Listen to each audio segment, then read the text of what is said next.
ఈరోజైతే మా మాయాల ఊరికైతే రావడం జరిగింది. వచ్చిన తర్వాత అయితే మా మాయాల తోట అయితే సూదమయ్యని వచ్చినప్పుడైతే ఈ జీడి తోట అయితే ఈ విధంగా అయితే మరి పూతకు వచ్చే టైం అయితే ఇలాగైతే మరి కొండలంతా చిగుళ్ళు ఉంటాయి కదా, అవి అయితే ఎండిపోతున్నాయి. మీకు చూపిస్తాను. ఈ విధంగా అయితే మొత్తం అయితే చూడండి. ఇలాగైతే పూతకొచ్చే టైంలో మరి అవైతే ఇలాగ ఎండిపోయినాయి. ఈ విధంగా ఎండిపోతే మరి మరి ఎందు నిమిత్తం ఇలాగ ఎండిపోతుందో మనకైతే తెలియదు.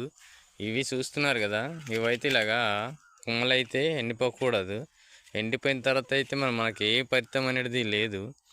ఇది పూతకొచ్చే టైంలో ఇలాగ అయిపోతుంది. మీకు తెలిసి ఉంటే ఎందు నిమిత్తం ఇలాగ ఎండిపోతుందో కామెంట్ బాక్స్లో కామెంట్ చేయండి.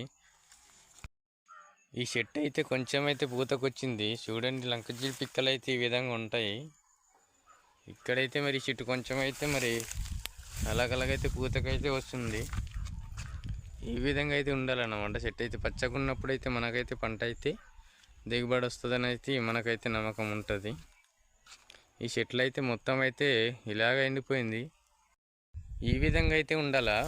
ఆ చిగుళ్ళు అయితే ఈ విధంగా చక్కగా ఉన్నప్పుడు అయితే ఈ చిన్న మొక్క చూడండి, చిన్న చెట్టు అయితే ఈ విధంగా అయితే పచ్చగా ఉంది. ఇలా పచ్చగా ఉన్నప్పుడు అయితే మనకైతే మరి పూతగా అనేది వస్తుంది అన్నమాట.